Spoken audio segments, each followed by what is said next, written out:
Eh, Dicen que octubre es es el mes del Señor de los 1000 agros. Bueno, no pedimos 1000, solo uno, que se recupere el agro de Velasco. Con eso sería más que suficiente. Pero creo que el tema vale la pena recordar eh, con una enfoque procesal para poder entender las circunstancias en que se dan los acontecimientos históricos y las circunstancias en las que nos encontramos y que tenemos que buscar soluciones acorde con las condiciones imperantes en nuestra época, ¿no? Tal como he anunciado en el documento, ya desde la década de 1950 comenzó a hablarse de la necesidad de una reforma agraria. Tras la lucha campesina por recuperar sus tierras que le fueron arrebatadas mediante abuso de poder, los campesinos se posesionaban de las tierras, de las haciendas de los señores feudales de la serranía y también de empresas extranjeras como la Cerro de Pasco Corporation. La novela no me acuerdo cómo es el escritor, de Redoble Porrancas, se basa justamente en esta problemática de la invasión a esta empresa norteamericana de la Cerro de Pasco Corporation, que tenía acumulado grandes extensiones de terrenos quitadas a las comunidades campesinas. Escorza. Bueno, las tomas de tierra por los campesinos eran reprimidas sangrientamente porque había un contubernio con el gobierno que era terrateniente. Pero el clamor nacional era atender el reclamo campesino mediante una reforma agraria. Y esto se convirtió en una bandera de los partidos políticos de esa época. Surgieron nuevos movimientos progresistas.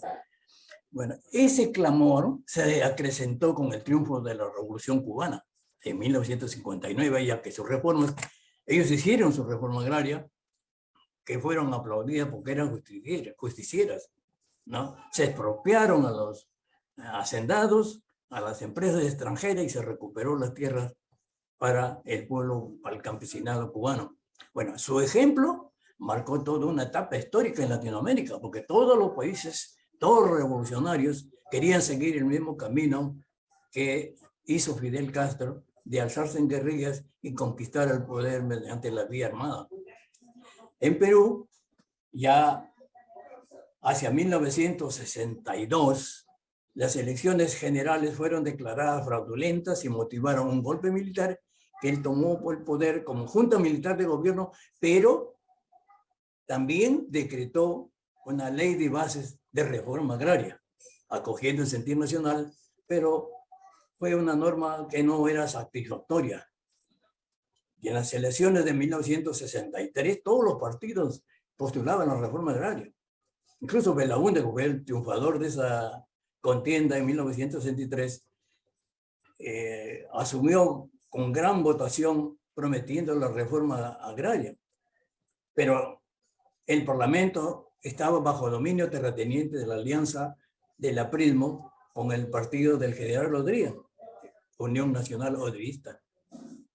Siendo partidos enemigos políticos, formaron la alianza para oponerse al Ejecutivo.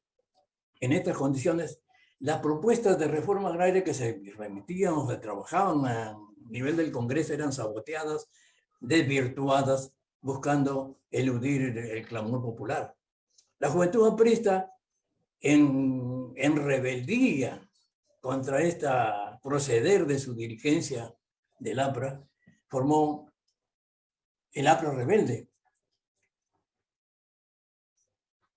y que más tarde tomó el nombre de Movimiento de Izquierda Revolucionario, que se declaró más tarde partidario de la Revolución Cubana, de la reforma agraria y de la ideología marxista-leninista.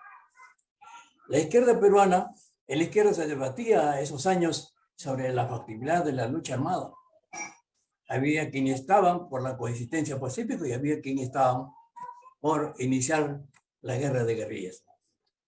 De las palabras se pasó a la acción en 1963 con los sucesos de Puerto Maldonado por una incursión guerrillera del Ejército de Liberación Nacional, ELN, en la que perdió la vida el poeta Javier Heró, cuya muerte conmocionó al país y conmocionó también a las Fuerzas Armadas.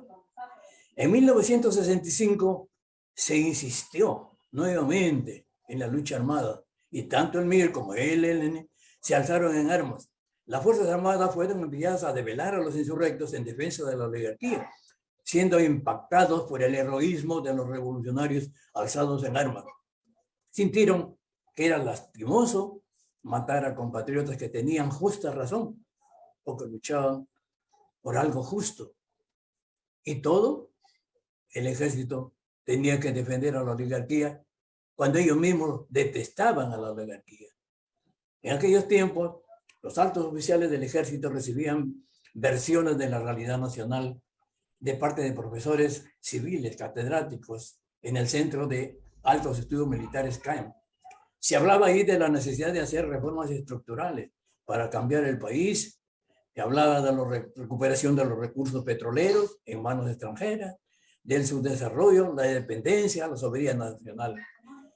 Y ante el clamor nacional de recuperar los yacimientos petroleros de La Brea y Pariñas en manos de la empresa norteamericana International Petroleum Company, IPC, el gobierno de Belaúnde pretendió llegar a un negociado arreglo mediante una nacionalización fraudulenta que era en realidad una compra de la empresa a precios sobrevalorados.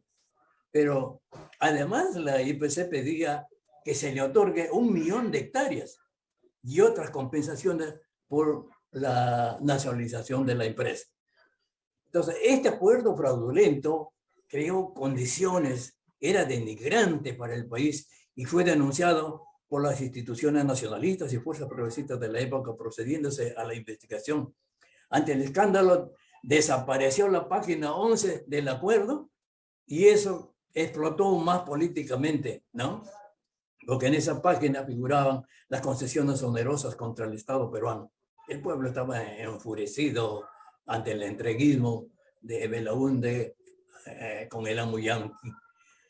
Todo este dramático episodio creó condiciones para que el general Velasco, a la sazón era comandante general del ejército y jefe del comando conjunto, consciente de la situación en que se debatía el Perú, tomara la iniciativa de tomar el poder del gobierno y resolver los álgidos problemas que reclamaba la población nacional. Él conocía, porque estaba en las reuniones que invitaba a la oligarquía terrateniente, también era invitado el jefe del comando conjunto. Entonces, pero esa época, ya también en otros países, surgían las mismas intenciones entre los mismos militares. Los jefes militares de Panamá, Omar Torrijos, postulando la revolución panameña, y en Bolivia Juan José Torres, ¿no? Pensando en la revolución de la Fuerza Armada en Bolivia con las mismas pretensiones que Velasco. Ambos asumieron los gobiernos siguiendo las huellas del gobierno de Velasco. En ese momento histórico, para Velasco no había otra salida que tomar el poder, ¿no? Y entonces, lo primero que hizo es planificar, no hacer una cosa a la ligera. Preventivamente organizó un grupo de apoyo militar, ¿no? Para el sustento y planificó estratégicamente cómo iba a ser su gobierno. Surge así el Plan Inca y el programa de reformas a emprender por el gobierno revolucionario que yo llamaba Gobierno Revolucionario de la Fuerza Armada. De este modo, el proyecto de cambio estructural de la sociedad peruana cubría todos los sectores económicos.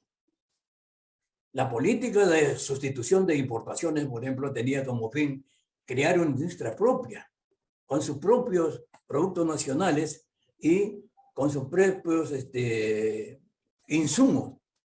Se buscaba así una producción nacional autosuficiente en alimentos, en suministros industriales, mineros, pesqueros, todo se iba a reformar.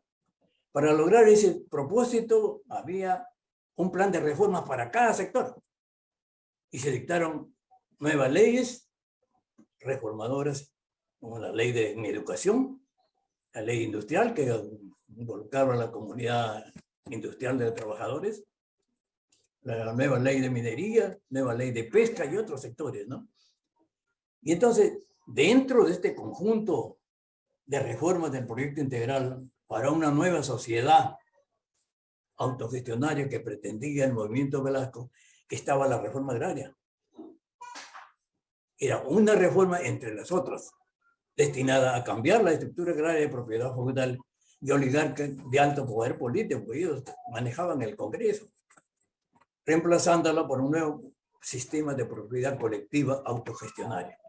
Pero esta reforma estaba concebida no solo como un acto de justicia a favor de los campesinos, sino también como parte de un nuevo modelo de economía en una sociedad socialista autogestionaria.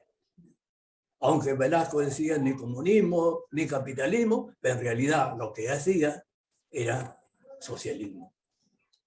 Por eso, la ley de reforma agraria contemplaba inicialmente la expropiación patrimonial a los terratenientes y su adjudicación a los campesinos y trabajadores. Pero esta primera parte de la reforma continuaba con el establecimiento de un bloque empresarial asociativo como base del desarrollo rural futuro. Entonces se llegó así a constituir un gran sector empresarial asociativo agrario compuesto por 664 empresas campesinas agrupadas en centrales empresariales en cada valle o cuenca. Entre ellas, por ejemplo, había 581 cooperativas agrarias, 60 sociedades agrícolas de interés social, SAIS, 11 empresas de propiedad social y 12 complejos agroindustriales azucareros. Y así, la cooperativa, por ejemplo, tenían 42 centrales de empresas cooperativas. Una central, por ejemplo, la de Cañete, exportaba papa a la Argentina. Ya un manejo empresarial excelente. La SAIS Tupac Amaru, ¿no? La SAIS era una empresa construida, los dueños eran las comunidades campesinas, pero había una cooperativa de los trabajadores de la empresa. O sea, en conjunto formaban las sociedades agrícolas de interés social. Pero la SAIS Tupac Amaru, había Cahuide, un montón de 60 SAIS. Pero la SAIS Tupac Amaru, acá en Junín, facturaba más que cualquier empresa limeña. Un gran movimiento económico. Tenía establos lecheros, ganadería vacuna, ovina, de camellos, poseía cultivos comerciales, construía carreteras a las comunidades, construía escuelas, se expandió a la selva con plantaciones de palma aceitera. Era una empresa bastante poderosa, bastante grande, ¿no? En Lima tenía toda una manzana de inmobiliaria cerca del Estadio Nacional donde vendía sus productos lácteos. Entonces, con 664 empresas, era pues un sector asociativo bastante poderoso. Y eso estaba en función a la nueva sociedad de participación plena, no autogestionaria. Además de la política de Estado que aseguraban el precio justo para los productores, ¿no? El precio de refugio, el Ministerio de Agricultura contaba además con una Dirección Nacional de Apoyo a las Empresas Campesinas, toda una dirección nacional dedicada a apoyar al sector de empresas asociativas. Claro, para la venta de los productos se abrieron cadenas de supermercados populares para la comercialización de los productos de solo los sectores reformados, de la pesca, la minería, la industria y el agro, ¿no? No sé si ustedes recordarán la cadena de supermercados EPSA, pero también, como política de Estado, se creó la empresa estatal ENSI, que ayudaba en la comercialización internacional de los productos del empresariado asociativo, el empresariado de la reforma agraria. El algodón y la grana se cotizaba en la bolsa de de Liverpool, y de lo que se lograba transar, se reintegraba las ganancias a las empresas que producían el algodón o la lana. ENCE, además, importaba sin fines de lucro fertilizantes en apoyo a la producción agraria. Y había otras empresas también que apoyaban en la comercialización del arroz, del café y otros productos agrarios. Un apoyo total hacia el agro. Para la capacitación empresarial del sector asociativo, se creó el Centro Nacional de Capacitación de las Empresas de Reforma Agraria. Sencilla. Entonces, además se pidió el decreto ley 19.400 creando las organizaciones agrarias que se agrupaban en federaciones departamentales y que dio lugar a la Confederación Nacional Agraria. A esta organización nacional se le transfirió todos los bienes que habían sido expropiados a la Sociedad Nacional Agraria, que era la institución de los terratenientes. Un edificio de 9 pisos y otros inmuebles, ¿no? En Lima y en provincia. Se promulgó el Estatuto de las Comunidades Campesinas, ¿no? Que antes las tenían segregadas como comunidades de indígenas, ¿no? Y entonces, y miren ustedes, se expropiaron los medios de comunicación que eran los que saboteaban el proceso. El diario El Comercio fue adjudicado al sector agrario. El sector agrario contaba con un medio de expresión como era El Comercio. Yo recuerdo porque he participado en vez de los suplementos dominicales, yo publicaba manuales de capacitación de las empresas asociativas, así como cartillas ilustrativas para los campesinos. Había pues un inmenso apoyo al desarrollo agrario y al campesinado. Pero todo esto se perdió. ¿Qué pasó? ¿Por qué se perdió todo esto? El proceso revolucionario encabezado por Velasco era exitoso y de gran arraigo popular. Pero el enemigo no duerma. Estados Unidos vio que junto con Allende en Chile, Fidel Castro en Cuba, el general Omar Torrijos en Panamá, el general Juan José Torres en Bolivia, ya era una amenaza muy fuerte a los intereses de Estados Unidos. Entonces, eso era inaceptable para su hegemonía. Entonces, entró en acción la Central de Inteligencia Americana para sabotear y derribar a estos gobiernos que tenían tendencias hacia la Unión Soviética. En cumplimiento de esta estrategia norteamericana, Velasco fue depuesto formalmente con métodos castrenses, así disimuladamente, en agosto de 1975, ¿no? Alegando situaciones militares, ¿no?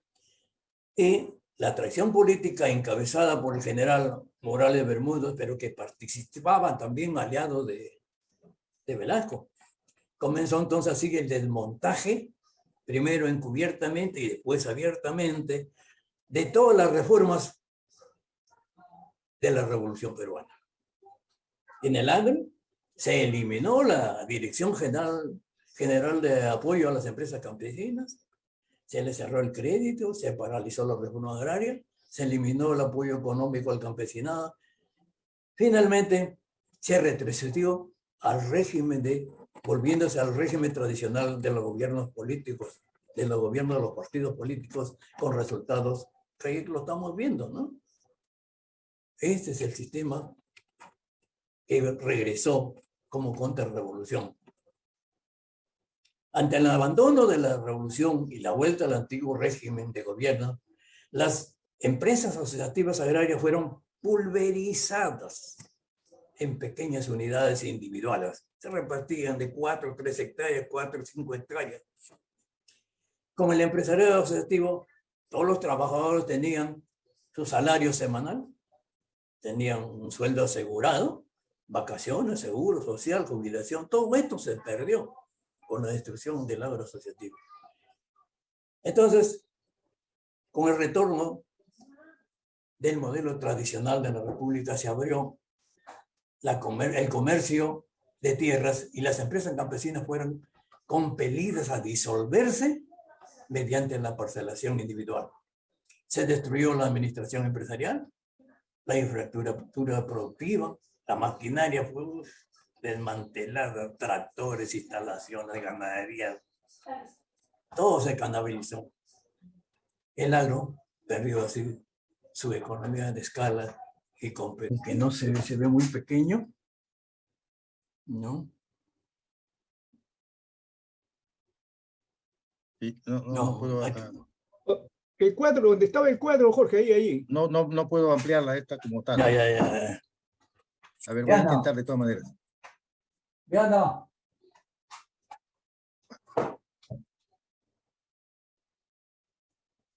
Hasta ahí no se puede ampliar. Ya. Bueno, como se puede ver con la pulverización del agro asociativo, ¿no?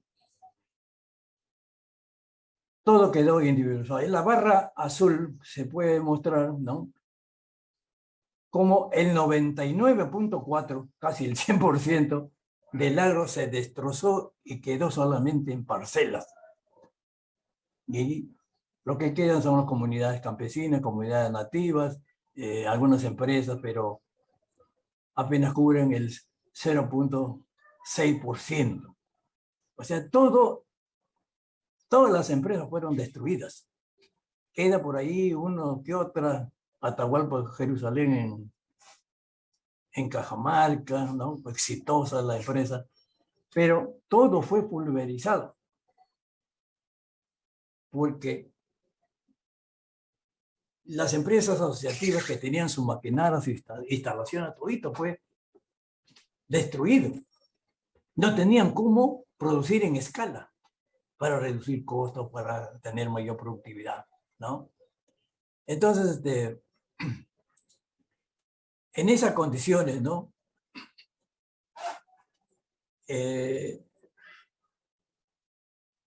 La mayoría de las parcelas, ¿no?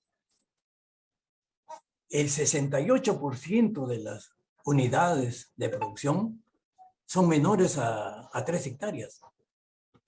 Y el 60% de ellas solamente tiene, 60% de estas empresas solamente tiene agua en época de lluvia.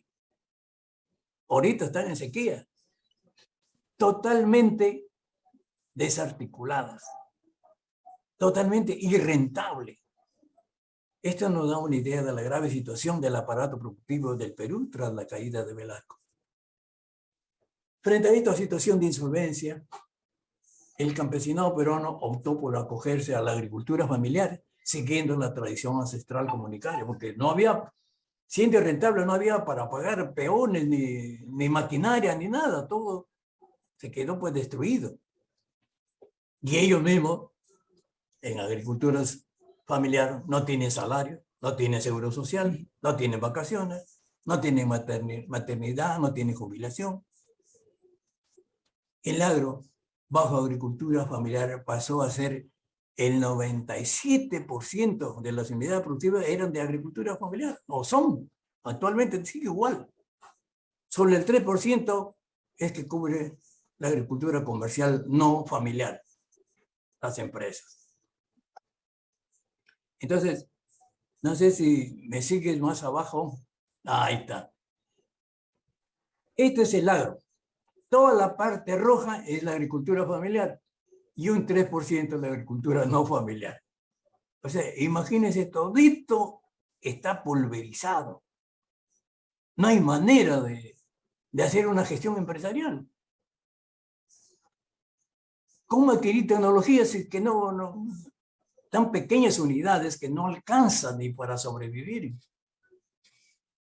Y entonces, pero si miramos incluso dentro de la agricultura familiar, ¿no? Es algo terrible porque el 88%, acá está en verde, el 88% de las unidades familiares son de subsistencia. Es increíble. Y hay un 3% que más o menos cultiva para vender al mercado. Y un 9% intermedio entre vender y autoconsumo. Pero el 88% es de sobrevivencia. Y entonces, pero el agricultor no produce sal, no produce azúcar. Y entonces, ¿con qué plata van a adquirir eso? Entonces, crían sus animalitos, eso venden para agenciarse de sal, de azúcar. Pero los niños tienen que ir al colegio. Entonces, no pueden comprar zapatos, no pueden comprar uniformes, ¿no? Otra vez los animalitos para comprarle a los niños unos zapatitos de jeve, ¿no? Y así es que se pasa la vida de todos los productores agrarios en el Perú. El 99.4% de productores están en esta situación. Es algo terrible. ¿En qué condiciones trabajan? Miren ustedes, la madre de familia con el niño, bebé cargando a la espalda. Esa es la agricultura familiar, en esas condiciones. Y baja al siguiente. Y miren, ¿con qué herramientas trabajan? Con herramientas prehispánicas. Este todavía de los tiempos de los incas. Marido y mujer barbechando la chacra porque no tienen más. Son únicos. Los hijos ya huyeron a la costa o a la selva a sembrar coca. Ellos están solos, tienen que trabajar solos. A ver, baja otro más. Miren ustedes. La yunta con arado de palo. Así que se cultiva. No hay máquina. Ni siquiera cultivadoras a motor, algo. Con arado de palo. Es increíble, ¿no? Pero, sin embargo, sí se apoya a las corporaciones que promueven el latifundismo.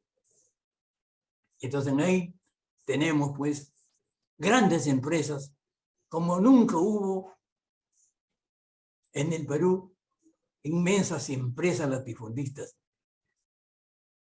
La empresa Gloria, que tiene la Corporación Azucarera del Perú, tiene más de 100.000 hectáreas.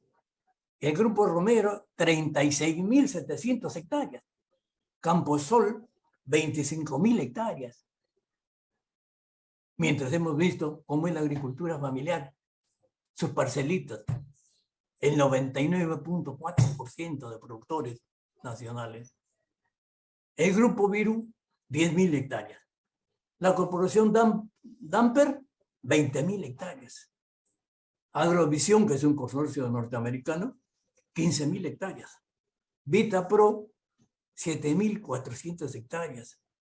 Misión Produce, que es otra empresa norteamericana, 6.200 hectáreas. Complejo Agroindustrial Beta tiene 42 puntos, tiene 6.000 hectáreas. Sociedad Agrícola Rapel, 6.000 hectáreas. Agrícola Serrapiedra, y así por el estilo están todas. Son como 200 empresas agroexportadoras, ¿no? Tienen un inmenso poder económico, ¿no? Tan es así que al Grupo Gloria le ha costado regalar para la campaña de Keiko Fujimori $600.000. Eso es una bicoca para ellos.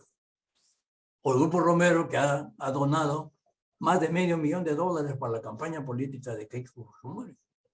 Porque el Grupo Romero pues es una inmensidad, un conglomerado de empresas de exportación, de importación.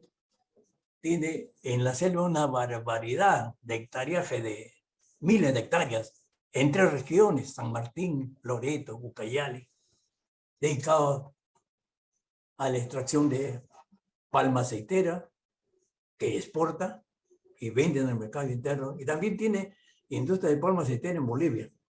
Pero el Grupo Alicor, que pertenece al grupo, está encargado de una monstruosidad de más de 80 empresas en la Corporación Alicor dedicadas a la importación de alimentos. Entonces, cuidan su estatus corrompiendo y donando dinero a los candidatos que los defiendan. Entonces, toda esta situación es realmente lamentable. Como corolario final, diríamos, si no se hubiera cortado el proceso revolucionario de Velasco, no estaríamos lamentando la situación actual. ¿Qué hacer para revertir el daño al país? Se puede reconstruir el aparato productivo agrario acorde con las nuevas condiciones de la gestión empresarial y competitividad. Se necesita un plan de integración parcelaria para formar empresas por lo menos de 10 hectáreas para arriba, para que permita la economía de escala, mayor productividad y mayores ingresos, etc. Porque si no hay un manejo empresarial, no hay cómo adquirir tecnología. No hay cómo rentabilizar la agricultura. Las comunidades, los grupos de campesinos pueden apelar a sus tradiciones, defender lo suyo, pero nunca van a salir de la pobreza trabajando en forma de parcelas, porque no hay gestión empresarial. Así que habiendo gestiones se van a poder exportar, porque el mercado de afuera paga más que el mercado nacional. Es la única salida. Agrupar nuevamente las parcelas, formando pequeñas, medianas o grandes empresas agrarias que tengan suficiente capacidad para competir a nivel internacional. Esto se puede lograr en las actuales condiciones, mediante incentivos al agrupamiento empresarial, crear empresas comunales, pero como acciones, empresas cooperativas, empresas de sociedades comerciales. Por ejemplo, ofrecer sueldo mínimo hasta la jubilación de aquel que entregue su parcela a la empresa. Si le damos una suma mayor al que actualmente los campesinos recogen de sus chacras, es un estímulo. Sin perder la propiedad, porque pasa a ser accionista de la empresa, ¿no? O puede vender sus acciones si gusta también, ¿no? Y además brindarle la asistencia técnica gratuita por 3 años o 5 años. Y todos los beneficios del seguro de vida, seguro, crédito subsidiado, gratificaciones y otros estímulos que sean compatibles y atractivos para que los agricultores parcelarios se vean estimulados a reagrupar en empresas que los beneficien. Bueno, de todo esto, de todo este proceso, surge una gran lección. Lo hemos visto en varios países y lo hemos visto en nuestro país. Todo gobierno popular tiene como principal enemigo a Estados Unidos. Si no se toman las providencias para prevenir el sabotaje norteamericano, el gobierno popular fracasará. De todas maneras, será saboteado. Vemos lo que pasa con Venezuela, con Cuba. De manera que tenemos que aprender